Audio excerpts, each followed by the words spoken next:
Hello guys, this is Ranger Gamer 06. How's everyone doing today? Today is another review, a game review. Uh,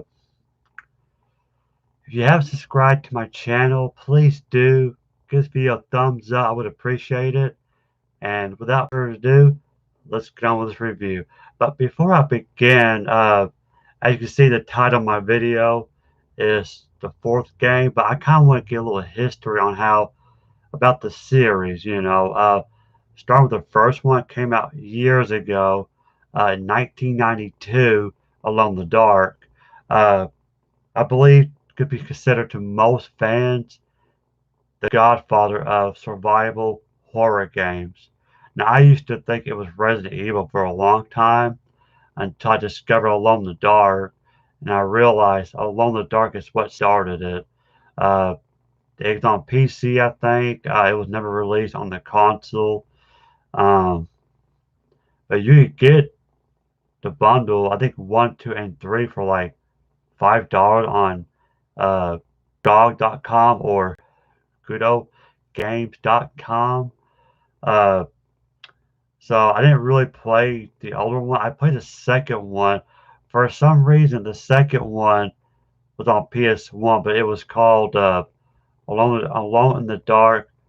Uh, One Eye Jack's Revenge or something. I played a little bit of it. I never played the whole game. Uh, but the fourth one, which I'm going to be talking about today, is the one I played. It was my first Alone in the Dark game. But now I played on the PC way back when I think I just started my freshman year. Yeah. And it was a physical copy. We just got our first computer. And I remember getting it for Christmas. And I remember playing it with the headphones, with the lights on, and it was terrifying. Great graphics. I mean, at least for its time. But they also was on the PS1, I believe Game Boy Color, Dreamcast, and at one point on the PlayStation 2, but that was only in Europe. Now, I never played the Dreamcast. I never owned the Dreamcast. Uh, I never put the Game Boy Color version. I think the story is a little bit different on the Game Boy Color. But today, in particular, I'm going to talk about the PS1. There's a cover. It's Mature. It's 2 discs. It's by Darkworks and Infogrames. Yeah, Infogrames. The guy right there, my thumb is that is Edward Carnby. Now, he's been a main protagonist in all the Alone in the Dark games. Uh, but this one, now, this is a fourth game, like I said. Uh, but it's not a direct sequel to the third game. It has no connection to the first 3 games. This one, it's its own story. And I'll read in the back. It says, Edward Carnby and Elaine Cedric are about to face their worst nightmare. Out to avenge the murder of their friend, Carnby and Elaine arrive on Shadow Island and discover that it is caught in the grip of an evil force. It's up to them to reclaim 3 ancient tablets before the ultimate terror is unleashed. You got stunning but terrifying graphics pull you into the suspense. Demonic creatures attack at every turn. Experience fear as either Edward Carnby or Elaine Cedric. Annihilate your enemies with an arsenal of supernatural weapons. Uh, so yeah, you can play as 2 different characters, Edward or Elaine. And that's one thing I like about this game because it reminds me of the first 2 Resident Evil games, mainly part 2, because depending who you play as, uh, the story differs. Uh, Elaine is more of a puzzle, walkthrough, while Edward Carnby is more of combat. Now you still have to do some puzzles as Edward, but not as much as Elaine. So that's really your only replay value. There's not a whole lot of replay value. So if you enjoyed the first two Resident Evil games on the PS1 back in the day, you might like this one. Although it doesn't have a lot of replay value like Resident Evil, like you know how you can unlock costumes and stuff and weapons. This one you don't. Once you beat the game with both characters, that is it. Nothing else. Uh, I showed the inside of it.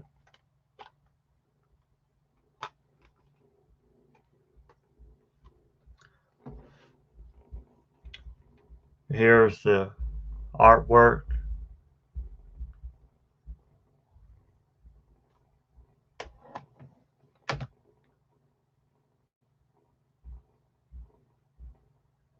Here's the first disc. It is a 2 disc long game.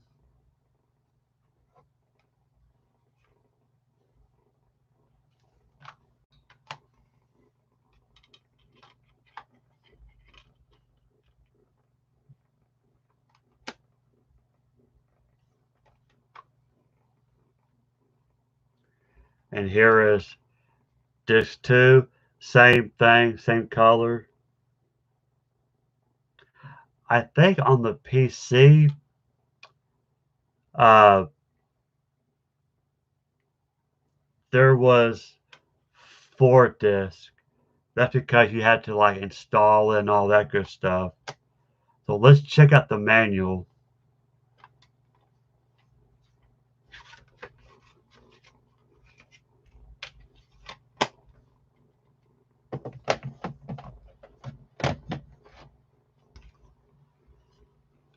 Here's a manual on the back. You got Driver 2, not a bad game. I played this one as well. Uh,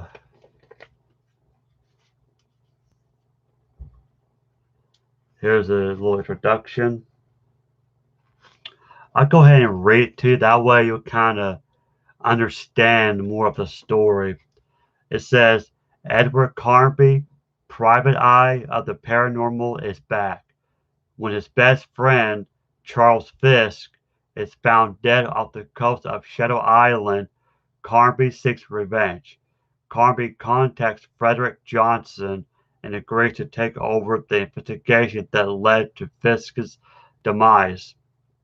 Johnson introduces him to Elaine Sedrak, a young university professor who specializes in ancient Indian languages. Their mission is to find the 3 mysterious tablets and translate the undecipherable inscriptions.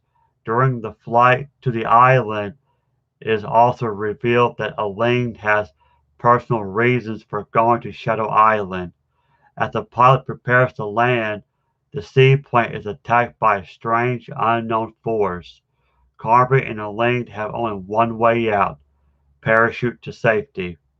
Carver lands safely in an abandoned yard, but Elaine narrowly misses death while landing on the roof of a vast mansion.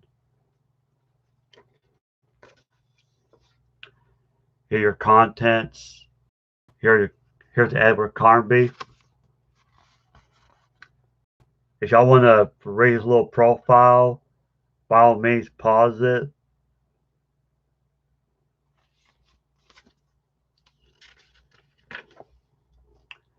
And there's Elaine.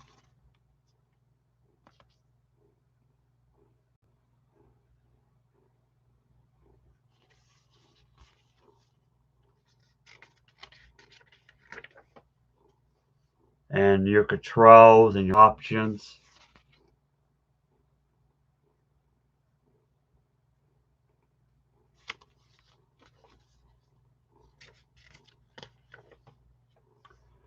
Actions, how to use weapons, push objects, climb on objects.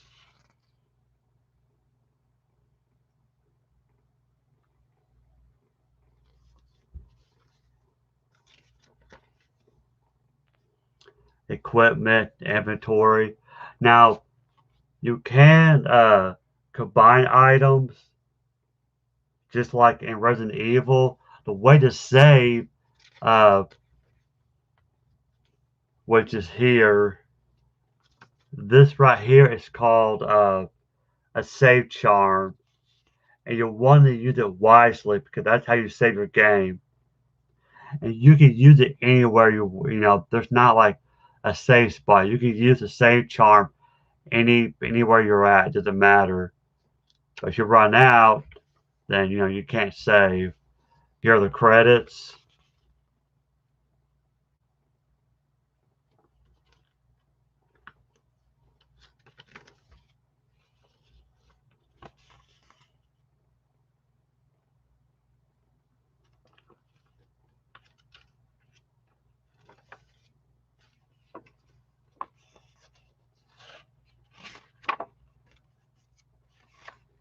And then you get the strategy guide.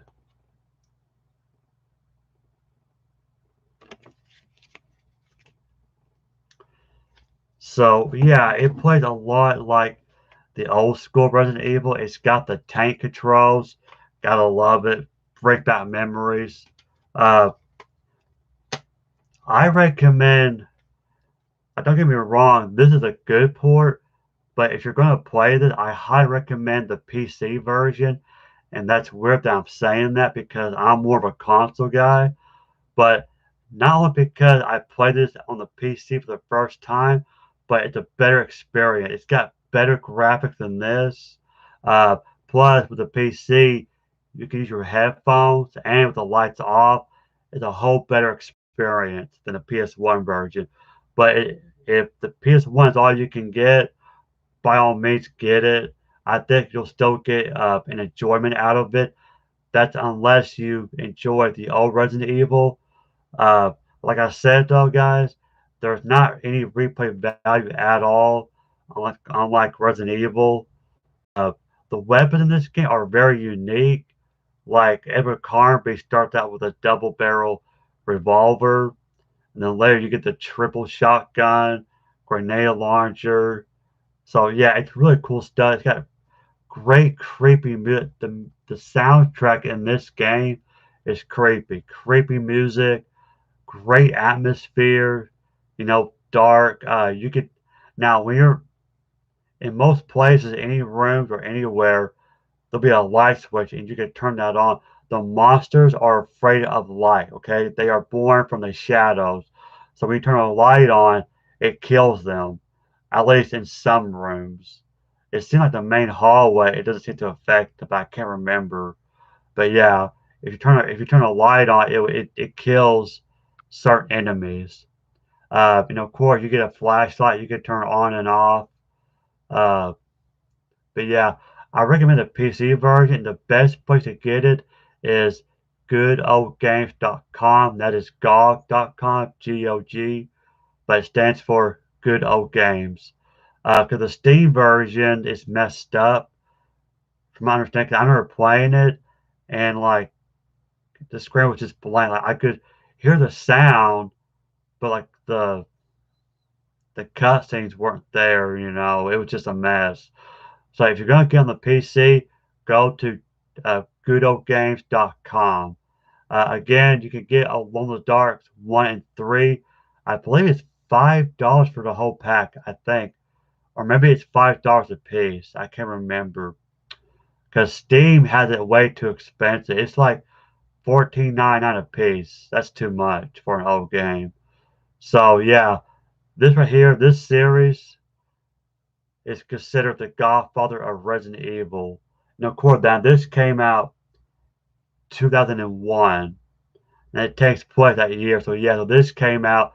This is one of the last PS1 games before PS1 died out and PS2 came along. So yeah, this came out 2001.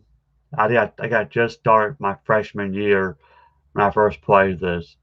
So if you enjoy the old Resident Evil game, the tank controls, and you don't mind or you don't care about the replay value, check this out. I really think you get a lot of enjoyment especially the PC version. Like I said, because the headphone made a big difference, great experience. So anyway, guys, that's my today's review. I might be doing another video later on today, because like I said, I'm trying to squeeze it in. So be on the lookout for a second video. So thank you guys for watching. This is Retro Gamer 06 again. Subscribe to my channel if you haven't already. Give this video a thumbs up, and I would appreciate it. I'll see you guys later. Have a good week. Bye.